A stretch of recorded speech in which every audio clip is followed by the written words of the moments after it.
And welcome to another edition of the Women's Magazine, a program that looks at issues that affects women, their achievements and contributions towards national development. In our tonight's edition of the program, we'll look at one major activity one sees when one pays a visit to the Serekunda market. In our second segment, we'll bring you women who go to the sea in the commercial fishing industry. I am Fatoumata Simaha. Thank you for joining us.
Buying and selling are some of the major activities that one will see when one pays a visit to the Sandika market in Serekunda. At the site, it is a display of various commodities by women from both far and near. It might be cultivated at a large scale by both men and women, but at the Sandika, the main cash crop of the Gambia granite is being traded mostly by women.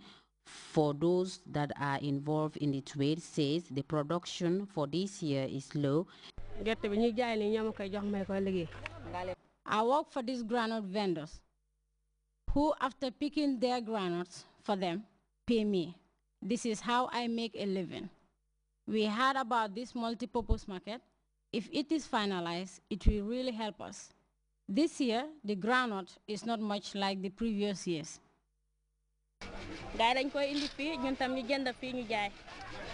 This year granite is plenty, but it is very expensive, and the business is slow.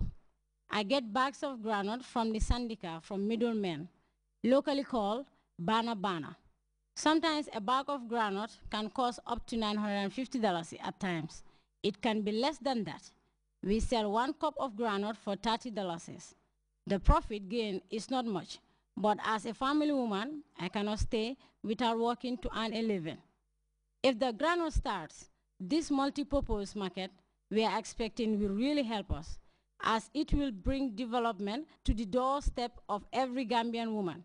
My advice to women is for them to work hard in order to have a decent life.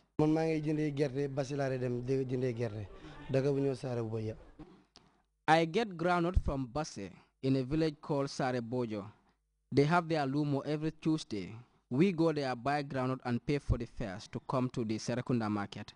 I sell groundnut to women on installment basis because I know women need help, but sometimes recovering debt from some of them becomes a problem. But this is how I run my business. The selling price of a bag of groundnut varies, but I always manage to make profit.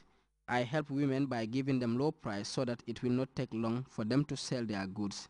My advice to women is for them to be relentless.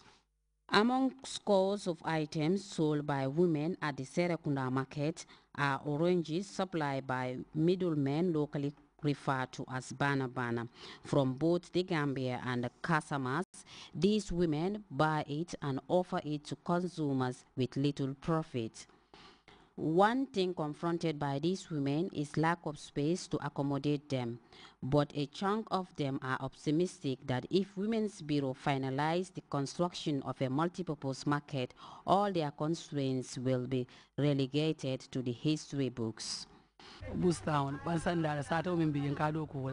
am a gardener and I sell my produce and I sell it to women I also come to the Serekunda market to sell what I produce.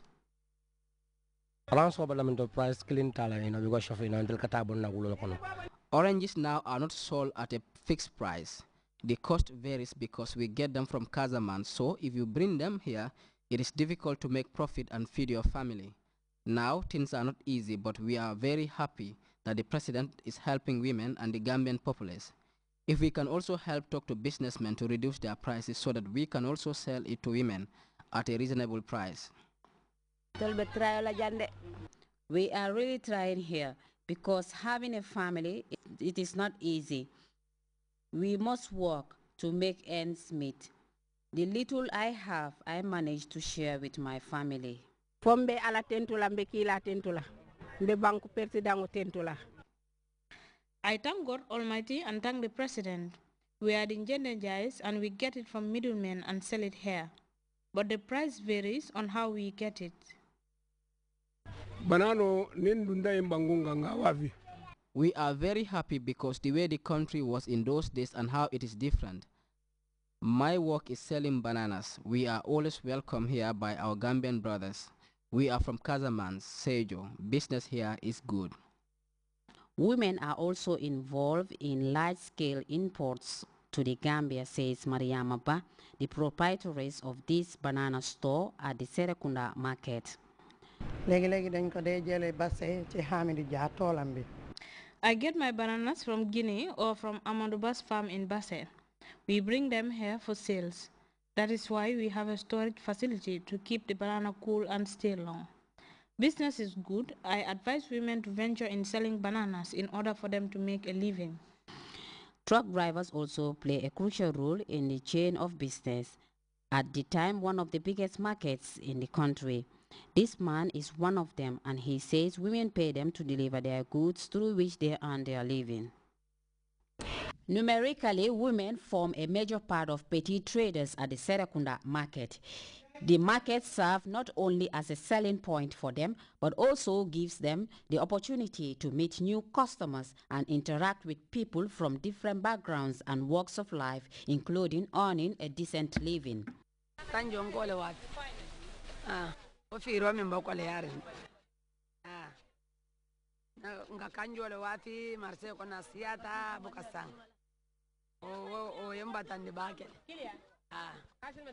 Gardens, and sometimes we buy it from people. My prayer is that we want peace and civility so that people can come and buy our okra.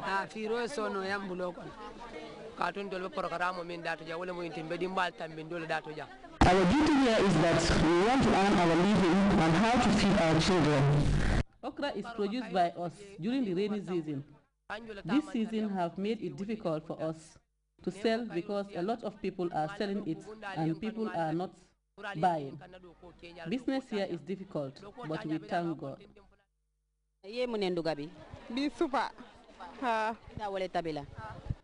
I am going to cook super kanja.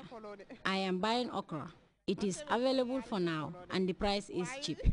But now in the market, fish is very expensive. Meat is also available, but they weigh small meat as kilo, which is very bad. At the side is a display of various commodities by women from both far and near, says this woman. Selling salad, the business is difficult because we buy salad from the gardeners and it's very expensive. We also sell it to our customers, which they always complain that the amount is small. But we also get it at a very difficult price, and it is not our fault. Business is not easy at this market. Some major problems confronted by these women is lack of space to accommodate them and lack of proper price control. But a chunk of them are optimistic that if the government can help them control prices of commodities, all their constraints will be put into history books. My